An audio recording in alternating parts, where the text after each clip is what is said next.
What's up, guys? In today's episode, I had the chance to speak with Jacob House. It was a great episode. Jacob has been in the golf industry for the bulk of his career, both in marketing, but also some design background.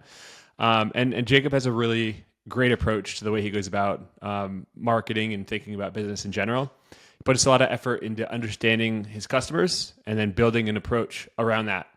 A lot of out of the box thinking, and he puts a lot of effort also just to understanding the why behind that customer base. So learning about them, understanding their why, and then building a plan and marketing collateral that connects with the identity of these people. So I got a lot of value out of it. I think you might too. So hope you enjoy. Jake, stoked to have you, on the chat with us today. We've had a sweet relationship over the past, it's only been like a year. It feels like way longer. Yeah. We've had a lot of talks. But for people that don't know, you wanted to jump into a little bit about your background, who you are, what you do? Yeah, sure. My name's Jake Howes. I'm 26. I grew up on the East Coast, played lacrosse my whole life, got a scholarship. Was fortunate enough to play at Merrimack College. We had a really fun time there, and I studied marketing. And as soon as I graduated college, there was this opportunity for a local golf simulator facility that was opening. And instead of just sending them my resume, which I thought everyone else would, I wrote them a business plan. And I get a call the next day, and the owner's like, "Can you come meet me at my house?" And I was like, okay. So we go, and he's like, "Dude, this is so impressive." And looking back at it now, it was very rudimentary and, nothing crazy, but even he was impressed by it. So I was like, all right, let's give it a shot. So I worked there for a few years and then worked for the parent company. And I've worked for 3 of the top 5 virtual golf simulator companies in the U.S. now. And I moved to Minnesota over the past couple of years and just been loving it out here. And I do some consulting on the side as well. Nice. It's hilarious that you say that because after getting to know you and chatting a bunch, I definitely see that kind of like going above and beyond in certain areas. And that's why you're fun to talk with about some of this stuff and, kind of just think differently, about, or just think outside the box or think, not just do the obvious, but think more broadly, et cetera. Actually, one thing I wanted to chat about, which you mentioned recently, was calling over 100 customers, which I'm sure that's not something that was even in your job title. But, I would love for you to dive in on that and tell us a little bit about who you called, why you called them, and what that kind of turned out to be. Yeah, I mean, it all started, I hate mediocrity and being average, and I go on our Google review page, and it said we had a 3.4 rating, and we had 12 reviews. And we've been around in the U.S. market for about 7 years now. And I was like, I want to change this and be the top-rated golf simulator company in the U.S. So I'm like, you know what? I'm just going to call all of our top commercial customers, guys that use the product every single day. I'm going to build rapport with them. I'm going to ask them questions because I know that they're the ones that are using the product for 8+ hours a day that are making money doing it. And so they're the ones that are going to provide us the most amount of feedback. And then in turn, I wanted them to be comfortable sharing all that info with me and then leave us a 5-star review. So I called 100 of these facilities. I think I emailed 250 in total. 100 of them picked up the phone. And I had some really awesome conversations with these guys. And they were like, "Hey, you're the first person to talk to me for a half hour and really get to know me and my business and my market and, what my challenges are and opportunities and what I'd like to see from you guys and how we can help." So it was just a really eye-opening experience. And then at the end of the day, we now have 70 5-star reviews at a 4.8 rating, and we're the highest rated golf simulator company in the industry. And guess what? It took 100 phone calls in about a week and a half. So, and I think that's way more powerful than paying for any other type of service to request, reviews through some type of campaign. Yeah, it's cool because it's going back to like relationship building for one.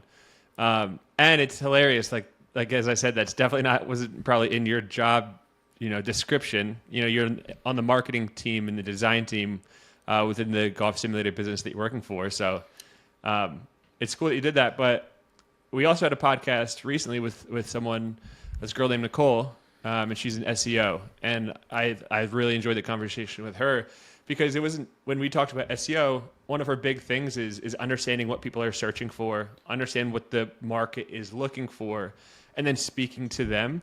And I think it's so easy to just constantly be trying to like find ways to just push your product and talk about the way you think about it. Mm-hmm. But switching that around and taking the approach to go ahead and go, all right, I'm going to talk to all these people. I'm going to learn what they like, what they don't like, build that relationship.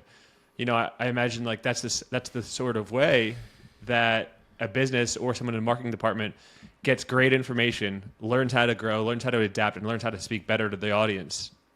100%. I think a lot of companies, like the larger they grow, the more of an impression they want to have on the market, the more that they determine themselves as being the expert. But I never really think you're the expert until you talk to the customers that are using the product the most every single day. And if you get a bad review or some feedback from those customers, you have to take it serious. It's not, oh, this is 1 in 100. This is maybe there's a lot of customers facing these issues, and this is just the first person to voice their opinion. But I think the most successful companies, and looking at what Jeff Bezos did when Amazon first started, whenever he got a negative email, he would send it to the entire company and say, you guys need to fix this.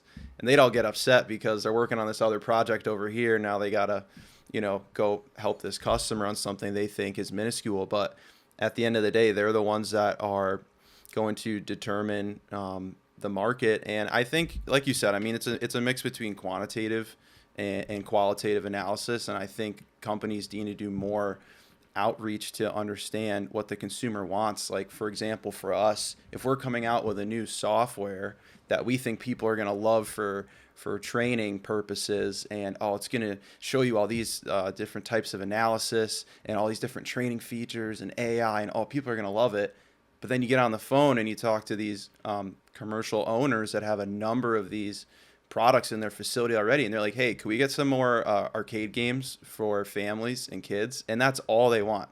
Maybe they don't even care about training. So before you get into that development stage, it's asking customers, hey, what are you guys looking for, and how can we help grow your business?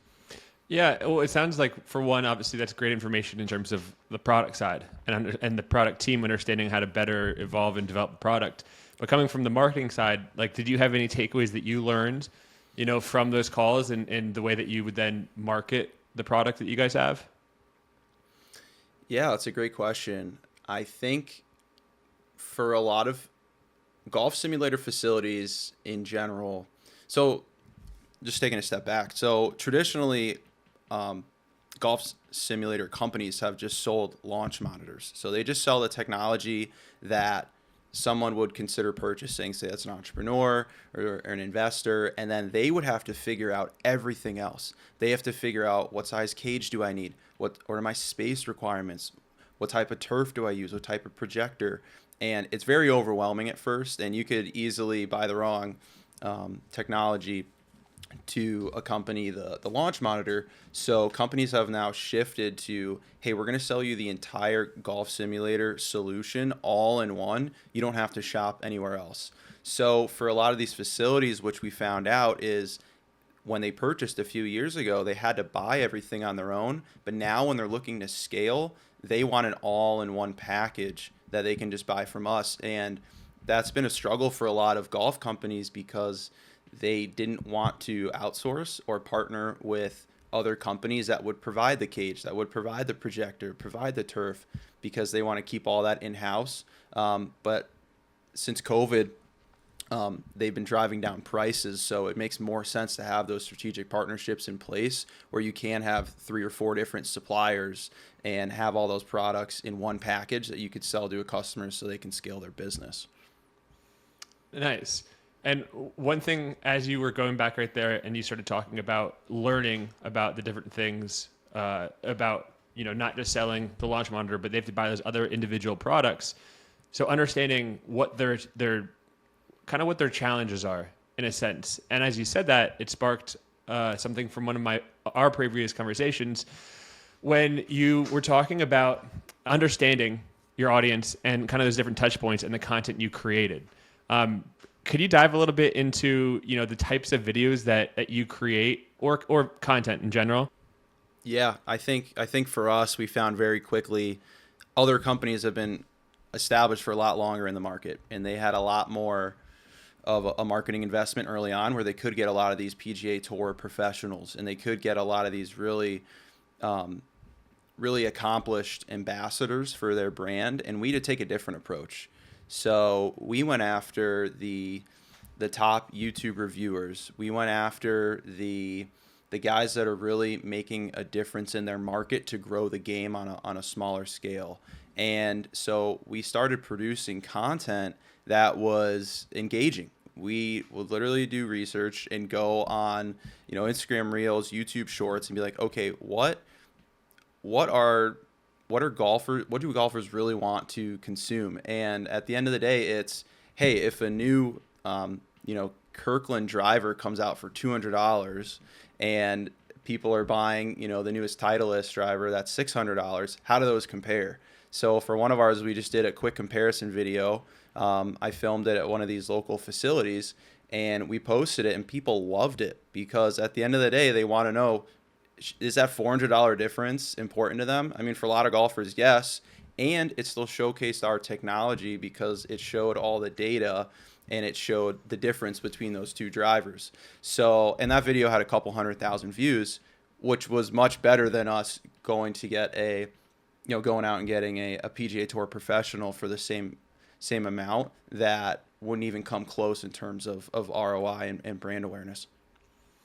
Okay, so I guess what you're saying there, it sounds like you're talking about thinking about more grassroots ways to connect with your audience by being more specific in the content you're creating, as opposed to just, blanketing and being like, oh, we have a PGA Pro, that'll solve our problems. So it sounds like you're kind of, again, going back to learning about what people want, what people are talking about through those conversations, and then adjusting the content created in a more maybe lower scale. You're not working with the top people, but you're creating more specific content that connects better with those people. Is that where we're going with it? Yeah, 100%. I think there's a mix, right? I think there's always a place for those types of high level campaigns where you can have a lot more of a polished look, and you can have professional brand ambassadors, or just have, models for a shoot. But at the end of the day, people resonate most with content that's relatable. So if this is a golfer down the street that is, hitting 100 shots, and he's looking at his data to see how he can improve, or, this is a family just playing on a simulator to have some fun on the weekend, and then they're explaining how important it is for them to be able to teach their kids in a controlled environment. I mean, that's the kind of content that resonates more with people than a PGA Tour professional showing you their spin rates, because at the end of the day, 99% of golfers can't get to that point. Yeah, that's interesting. So I guess, do you think that it should then, if someone's in the marketing department, they're thinking about content they want to create, right? I will stick with video right now.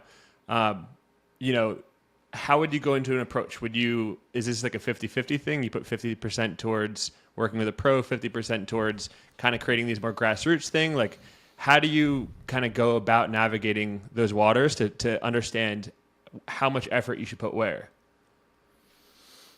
That's a good question. I think even if you have the budget, I am just so passionate about being creative and thinking about different ways that the competition hasn't even tested yet in the market. And I mean, for us, right, we just partnered with Random Golf Club, and their mission is to grow the game of golf across the world. And Eric Anders Lang is their CEO, and he's just an awesome ambassador for the game. And they run these events called Mad Scrambles, where they have 100 golfers that go out on the course at once, and they all play a best ball format. And it's just insane. They have a ton of fun, and they have drones up. They have everyone's just having an awesome time, and they do a tour for 3 months straight, and they travel the country and just get thousands of golfers to have a fun time. And we partner with them because that resonates exactly with what we're trying to do. I mean, we're trying to grow the game. We're trying to allow people to have fun in ways that they haven't thought of before. And at the end of the day, it's just an awesome partner to be associated with, where if you can't go outside, say those golfers, like, you can't go outside and you want to play indoors, we have products that you can use indoors and outdoors at the same time. So it's just been a really awesome relationship so far, and I'm excited to see where it goes. Nice. Yeah, it's cool because it sounds like all these ideas that you're talking about kind of just go a step deeper in terms of the thought behind them, rather than just grabbing a random pro player and saying, okay, boom, let's just shoot some photos, create some ads around it, and call it a day. You're going a level deeper to making sure that what you're doing is a bit more curated, a bit more targeted, and a bit more thought through. That way, there's a better chance that it resonates with the audience, as opposed to just using the name of the pro golfer that's attached to it. Yeah, 100%. And I love the book Finding Your Why by Simon Sinek, where it has your why is at the core of everything you do, and then right outside of that is the how, and then all the way on the outside is the what. And his point was that a lot of companies can easily explain what the what is that they do. Some companies can explain the how, and very few can explain the why.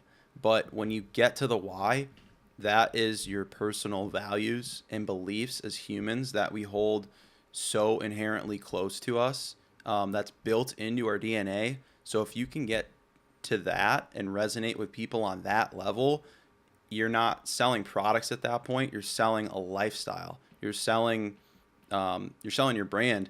And so I think it all starts with finding your why and what you stand for. And if you believe in it so much and you're so passionate about it, and that starts with everything that you produce, people will inherently believe in it as well. Yeah, that's great. It makes me think of, as soon as you said that, it brought my mind back to like a Nike. When we think about Nike and we see their ads, we all know what Nike's about. Nike's about supporting athletes and supporting the game. And, when we see ads for them, and they're not selling like just shoe specs and speeds and feeds, they're not selling those sort of things. They're selling, and they're speaking to, they're understanding their audience, and they're speaking directly to that audience and what they're about. And they're about the why. They're about supporting the game. And I think it's so easy as businesses and brands, especially like when it's our brand. We work for the business, we own the business, whatever that looks like. But you love your product. You know a lot about it, and you think it's the greatest product. It can solve so many problems, and it can be so hard to take yourself out of those shoes, put yourself in the shoes of that customer, and go, what are they about? What is their problem? What makes them tick? And then resonate in a message that ties into that. Because without that, you're creating some pretty shallow content. And that's why going back to kind of what you've been talking about top to bottom, it all goes back to understanding that audience and going a level deeper to connect with them. Yeah, I totally agree. I mean, you look at Apple. If Samsung came out with headphones that are better quality, they're maybe a better value, they have a longer battery life, and they're more compact. It doesn't matter. People that are loyal to Apple will keep buying AirPods even if they're double the price, and they don't even care about features at that point, because at the end of the day, they're buying Apple's why, which is minimalism, which is simplicity, which is a fashion statement for some. And so when a lot of brands fail to realize that, you're just going to start competing on price. You're going to start competing on features. You're going to start competing on things, and you're going to have to manipulate the environment to be able to convince the customer. And it's a losing strategy, right? I mean, for us in the golf industry, a traditional why would be like, we improve golfers' swings. But your actual why is we empower golfers to spend more time doing the things they love with the people they love for as long as possible. That subtle difference is so important. And I wish we embrace that a little bit more, because it's so easy to get caught up in the weeds every single day. Like, oh, how is this campaign performing? Or, Mm-hmm. oh, we got to switch up these assets, or what is quarter 2 sales looking like? But the more you can resonate with golfers on that level, the more successful you're going to be. Yeah, that. What they're going to get is the feeling their takeaway after they see a piece of content, watch a video, see a graphic, whatever, or an ad, whatever it might be. But their takeaway, that feeling they get, is that subtle difference. So it might not seem giant at first, but the way you feel after it is really what clicks. And I think the other thing too, with what you were talking about there, and connecting with them, I think the other thing that it does, aside from just connecting on their why, it builds trust. When you said the Apple thing, people automatically buy Apple, because they do connect with that brand, but they've connected with that brand for a long time, understood that why, and that has just built a trust that we know and love. Like we know when the product comes out, you trust it. You get it, you identify with it, and I think that's the goal for anything we do is to, as marketers, whatever, or on sale, whoever you are, if you work for a business and you're pushing a product out there, building trust is the most important thing. Yeah, I totally agree. What do you guys do in terms of, do you request, customer feedback or testimonials after every single one of your projects, or maybe on like a quarterly basis? Like, how do you guys hold yourself accountable? It's a great question, and it's something that we don't have like a legitimate process in place for. But it has been something that I've been doing more casually, on shoots. So we're a video business, and all of our shoots tend to be travel shoots. So we fly to a new city and we're on set with people, and when we have, it's great because you really get you get some great rapport when you're with clients. You're a 10-day shoot or 10-hour shoot. It's a long day, and you just have a lot of time together, and it's fun and challenging, and but you grow that relationship a massive amount. So that's one of the places that in between, maybe towards the end of the day or a lunch or whatever those in between moments are, to kind of open that door for conversation. And some of those conversations that I've been having recently have been game changing in the way that when I go back and think about the messaging on what we're saying, on how we're talking, and just understanding the product. Like one of the specific things that I was at a shoot in St. Louis recently. And it was a really solid shoot. We did a video case study for one of our clients, and we were talking afterwards, and I was actually in the car with the clients. And I was like, just this is ultimately just for our own information to understand our people better. And one of the things they said was like, we love how turnkey it is, because this was the head people in the marketing department, the head of the marketing department, and someone else that runs part of the team. And it was a big business. They have a shit ton on their plate. They have a lot going on, lots of products they're marketing, et cetera.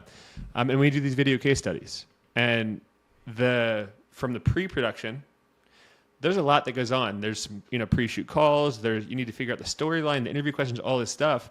And that's something that, we just kind of handle everything for them, for our clients. We obviously get some information on an introduction call with them. We create the plan. We create the schedule, our proposed storyline, all this stuff. And then we ultimately just, feed it to them and say, hey, how does this look? How does this look? And get there. But one of our goals is just to, have a great shoot day, have a successful shoot, and plan everything accordingly. And it's kind of just been second nature. I used to work in a business on the video team, and so I would do all this stuff naturally. So it's kind of built into my DNA, and now our team's DNA to kind of do this stuff. So I never thought to talk about it. I never thought of it as like a giant value add. But now since they said that, that's something that we communicate on a regular basis, because it's if businesses want to create content, like create video content, we handle a massive amount of the legwork.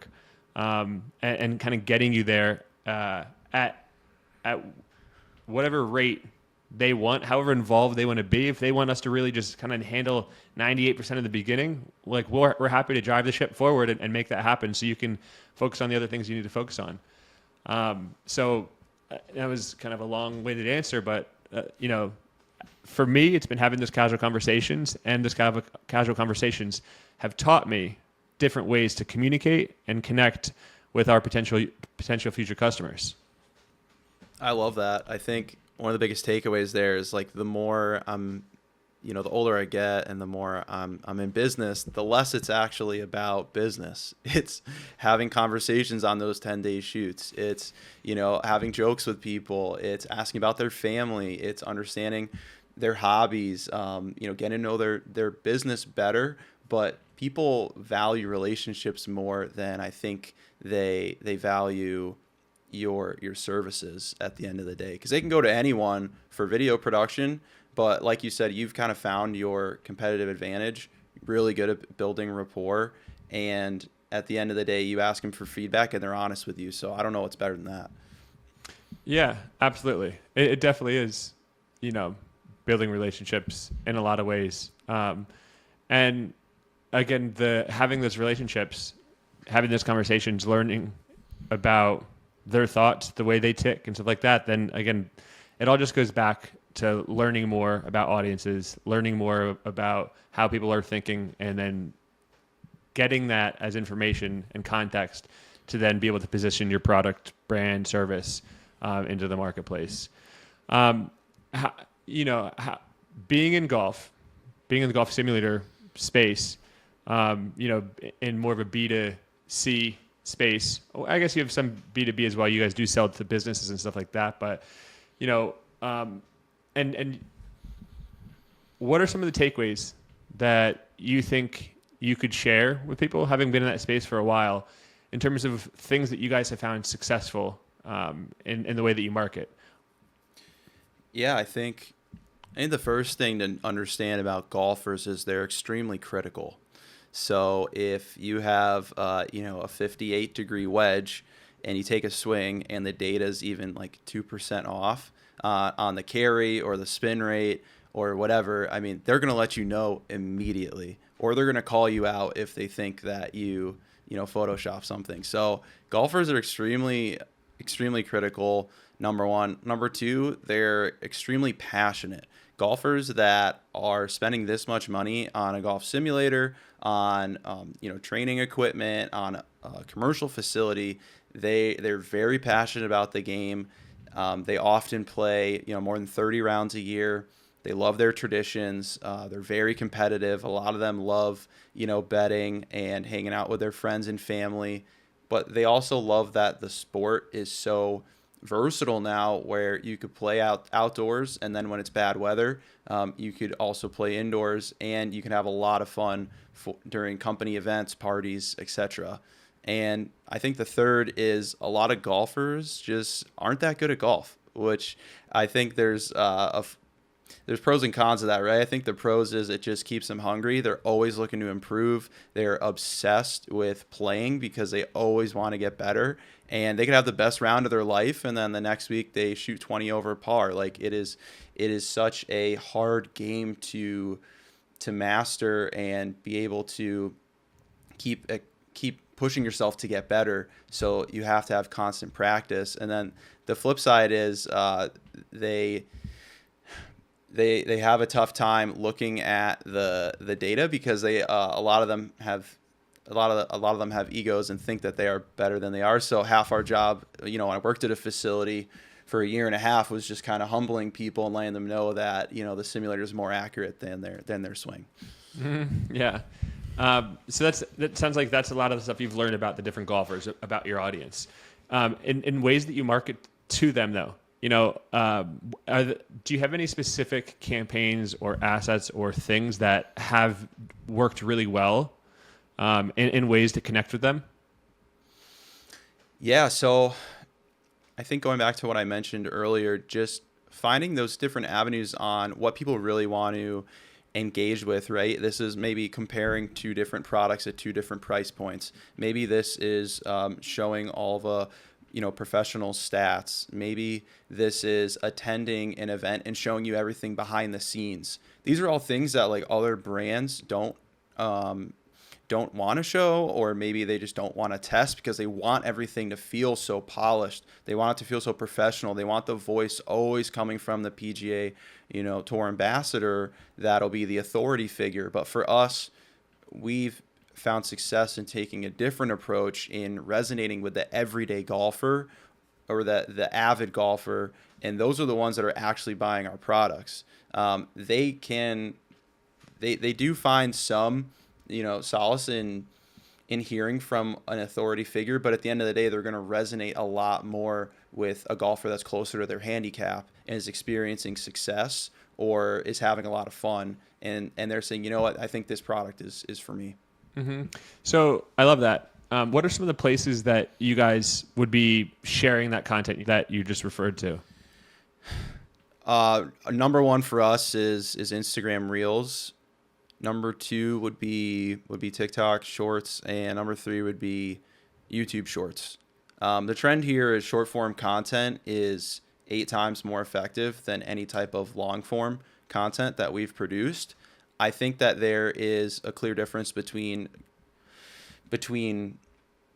targeting a D2C customer and a B2B customer. The short form is more for the D2C because this is top of the funnel. This is to get them interested. This is for some of our lower priced units that are more affordable. And then for the B2B, these customers are going to be spending a lot more time, a lot more of their resources, energy. So a long form video, say it's in the form of a customer testimonial showing exactly how this has helped improve their business, would make a lot more sense for that customer in tandem with, like, say, a 50-page deck that outlines exactly how much money they should expect to make in the first 12 months. So I think it's a balance between this long form and really resourceful content. And then it also goes in hand with having short form content for the D2C buyers. Mm-hmm. That makes sense. So for some of that more long form content, again, for like the larger priced items, you mentioned being paired with like a sales deck. So that's going to be like your sales team is sending that video directly to them. Is that the only place that you use that long form content, or does it go anywhere else? Yeah, so that would be most used on YouTube. And what I've done is we've gathered all the sales decks from all of our top competitors, and I took a look at every single page and I said, okay, this is what everyone else is doing. How can we make ours better? So I probably spent 30 hours and made a custom sales deck and took, my favorite elements from all of theirs and then said, how could we position ours a little bit differently and make sure it's in line with all of our messaging and new products and everything like that. And our sales team is like super excited because that's their number one sales asset right now. Is once the customer is interested, it's, hey, let's get them on a call and walk them through this deck that has everything in there, so they don't have to look for it on YouTube. So it has all the different customer testimonials embedded. It has all the data. It has all the startup costs. It has all of our products featured. Imagine it's kind of like our website, but on steroids, where it has everything in one deck. So they have all the resources in one place. Nice. So for that person that is now interested, it's just a startup guide to understand the ins and the outs of everything they could need to know. Sounds like there's a handful of videos in there. There's a lot of information and other bits of information like that.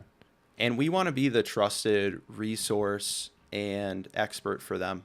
So it's not only providing them all that information, but having thought starters as well. So I think there's a slide in there that has over 30 questions that they should be asking themselves that they might not have even thought about yet. And they already have investors. They already have capital. They might already have a lease signed at this point.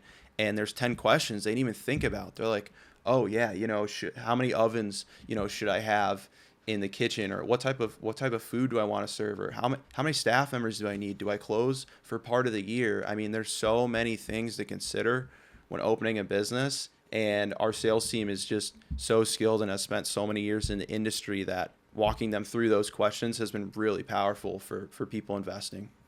Nice. This has been awesome information. I guess one area that I could leave it on is I'll keep it kind of open-ended. Is there anything, within the realm of marketing and connecting with your audience or customer base that's been really getting you fired up, that you've seen? I know we've already talked about what's worked well, but kind of anything that has been getting you fired up right now about marketing, about connecting with your customers, etc. What gets me fired up every day is just continuing to educate myself. I never think that I'm the expert. I'm always surprised when I talk to a new customer or someone from another department in our company, and or even competition, and just learn, because it is constantly evolving. And I think traditional marketing strategies are a thing of the past. Like, you look 10 years ago, maybe having print ads and maybe having a commercial on the golf channel and attending trade shows was your golden ticket. Well, now it's shifted to all, mostly a digital approach.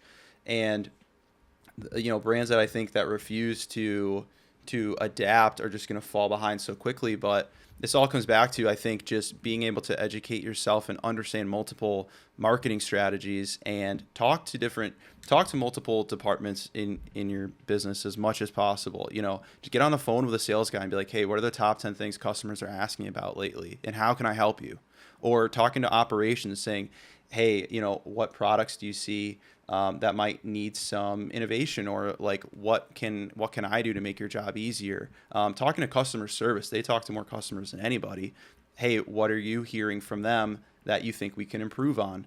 Talking to customers, like we talked about earlier, getting on the phone, asking them questions.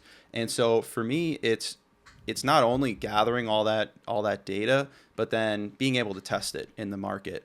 So being able to test different strategies on a small scale, and just try things that your competition isn't even thinking about. It's great. I think a lot of our conversation has just really veered back towards relationships.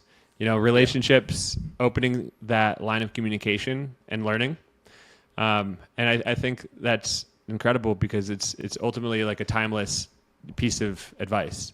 It's something that will never change, regardless of the technology that happens and changes, regardless of the industries and spaces changing. Like, the number one thing that will always hold true, or one of the number one things that will always hold true, is the importance of understanding who you're talking to, understanding what they want.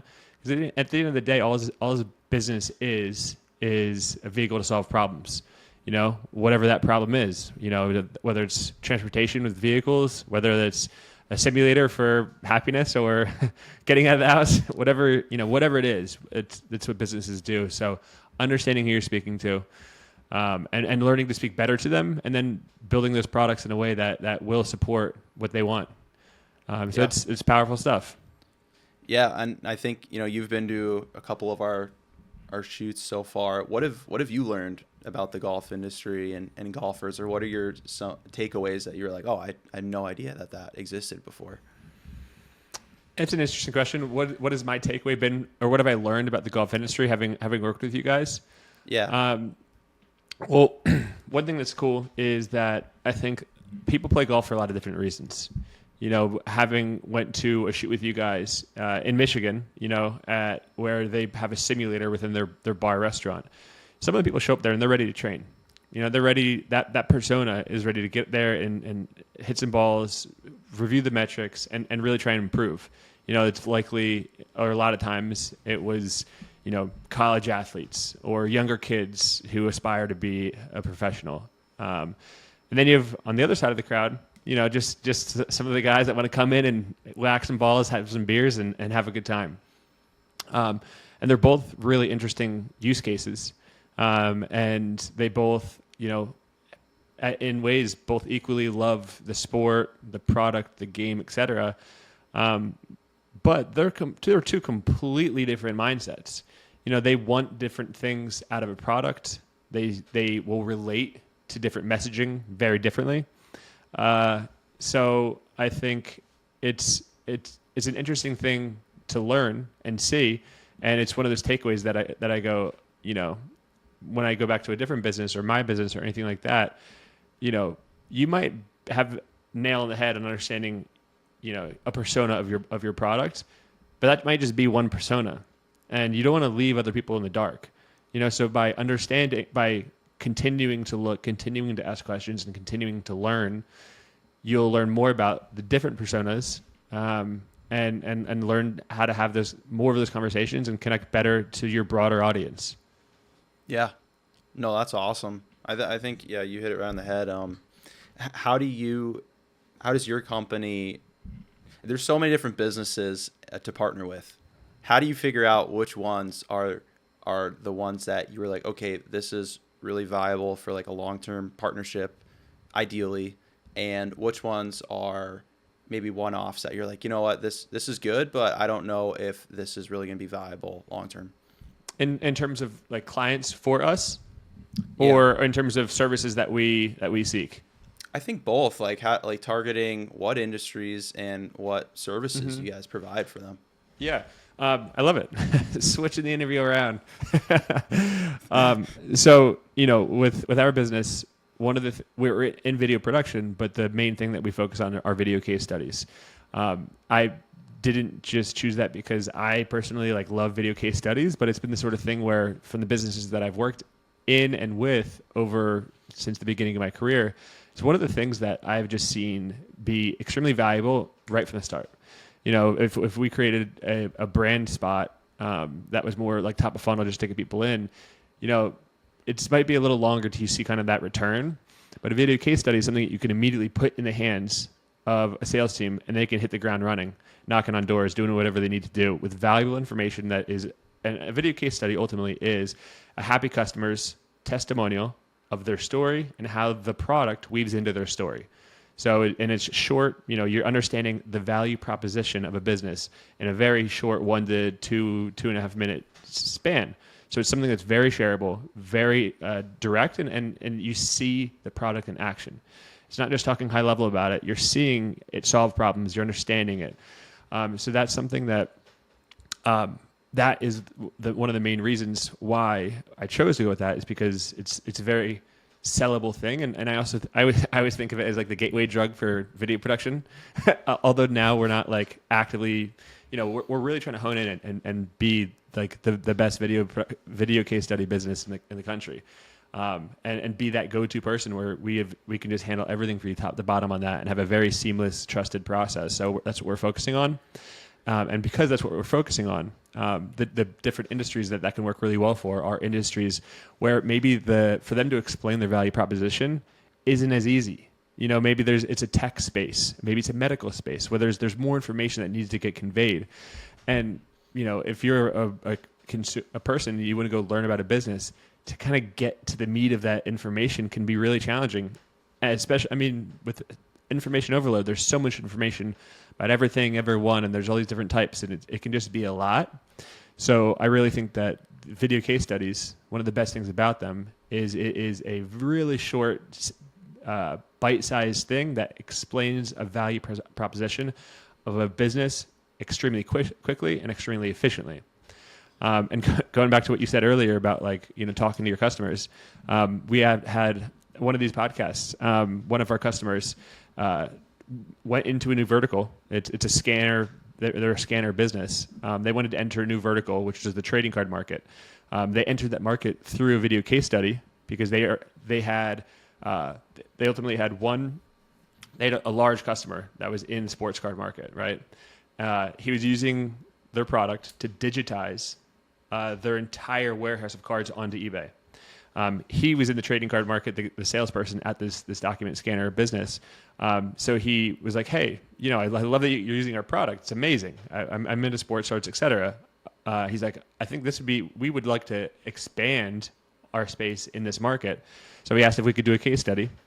We did it. He ended up entering they used the case study to enter the market.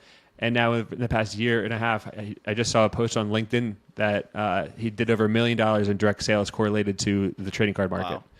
Wow. And in less than a year and a half. So he's found massive success with it. Again, kind of going long form and a lot of stuff I'm saying right now, but through working with him, we created that case study together. I learned so much from it. He's the one who, when I had them on on the podcast, he said, "I love working with you guys because you convey our value proposition so easy and so quickly." So, again, going back to, as we keep going on and on about this, but understanding what your customer is saying, using that information, and then positioning yourself to future customers with that information has been huge. And even going back to how and why I chose video case studies. That's information that I gathered. Again, it's not just what I want. It's not what I see, but it's from what people are saying. So it definitely sums up our conversation. And I love that you have that approach to the way you go about things as well. Yeah. No, sorry. Last question. I was just curious because you brought up a good point. Do you think a lot of businesses make the mistake of hiring a video production company or a partner just to show their product features and attributes, where at the end of the day, the value proposition that they're conveying is so much more impactful? Do you see companies either making that shift or also making the mistake of only focusing on the product? Of only focusing on the product. So you're saying like companies hiring a service like a video production service, creating content, and then just focus on features? Yeah, like say that the scanner business you were just mentioning, let's say they got approached by other video production companies or agencies and said, yes, this is such a cool product. Let's just show all the features and show you guys talking about it, as opposed to your approach, which is completely different. Do you think companies make a lot of mistakes just talking about the product? Oh, and not going more of like a story-based approach? Yeah. Yeah, well, a few different points to that. For one, I think story is one of the most impactful ways to share information, to get a point across. And leaning into stories, I mean, as you were mentioning before, like talking about the why, understanding and connecting with your audience, that's all about the story. You're not going to convey that why through a product feature. You're not going to connect with your audience in that way through a product feature. So I think that, story is one of the most impactful ways that you can connect with that audience. But when we do a shoot, like a video case study, as I mentioned, that is a story-based thing. But the cool thing, and another thing that I kind of always ran about, is when you go about creating the stuff, if you have one shoot day, and you ultimately make that 2-minute case study, you're going to talk about the product. You're going to show the features. You're going to learn about all those things. And then all that stuff can get repurposed. And if we're thinking about the funnel, maybe top of funnel is going to be just more of your flashy, quick, high-level information to pull people in, stuff that you leverage on social. Then maybe that story-based content that we talked about, those video case studies, that's more middle funnel. Maybe that's for people that already understand. They went to your website and they're learning more. Now we're connecting with them through that mid-range 2-minute type of video that's a little deeper. It connects with them on a different level.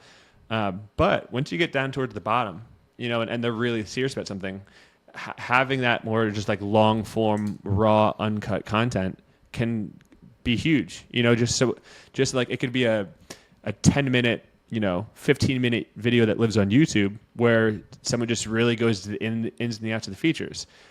But they've already been pulled in from the top of the funnel. They've already connected and resonated and connected with what your product can do and the problems that it can solve.